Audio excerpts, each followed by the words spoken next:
Le groupe Wakada pour la promotion du savoir vous présente.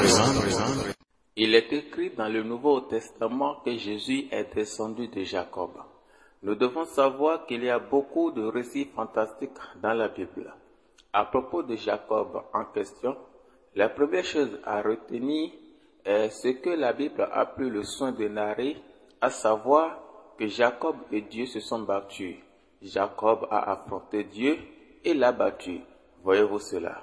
Nous lisons dans Genèse 32, verset 28. Dieu dit à Jacob, ton nom ne sera plus Jacob, mais tu seras appelé Israël, car tu as lutté avec Dieu et avec des hommes, et tu as été vainqueur. Posez la question à un évangéliste, qui est Jésus. Il va simplement vous dire que Jésus est Dieu. Alors, Jacob a déjà battu une fois le Dieu Jésus. Le chrétien vous dira, vous ne pouvez pas comprendre, car vous n'avez pas le Saint-Esprit. Vous lui demandez encore, qui est Jacob pour Jésus? Il va vous dire que Jacob est son père. Alors Jacob est le père du Dieu Jésus. Le chrétien vous dira, vous ne pouvez pas comprendre, car vous n'avez pas le Saint-Esprit. Le patriarche Roguet a raison de dire, beaucoup de chrétiens ont besoin d'apprendre à lire l'Évangile. Deuxième chose sur Jacob de la Bible est, remettre le doigt de l'un à l'autre est l'une des causes majeures des troubles sur la terre. D'après la Bible, Jacob a volé le droit de son frère Ésaü.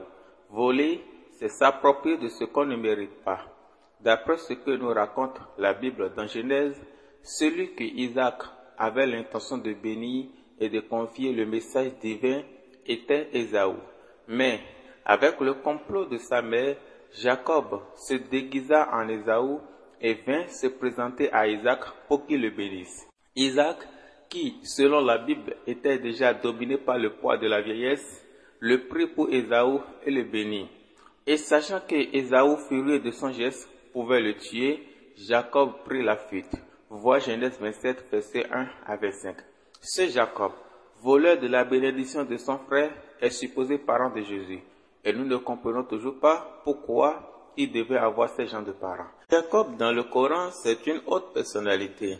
Un homme louable, exemplaire et béni qui a été fidèle à Dieu du début de sa vie jusqu'à sa fin. Il n'a jamais volé la bénédiction de quelqu'un et Isaac de même était un grand prophète de Dieu. Ce que la Bible raconte sur ces hommes est simplement honteux. Nous nous demandons qui sont ceux qui ont inséré ces infamies dans la Bible pour essayer de salir la sainte réputation des hommes de Dieu. C'était le groupe Wakada.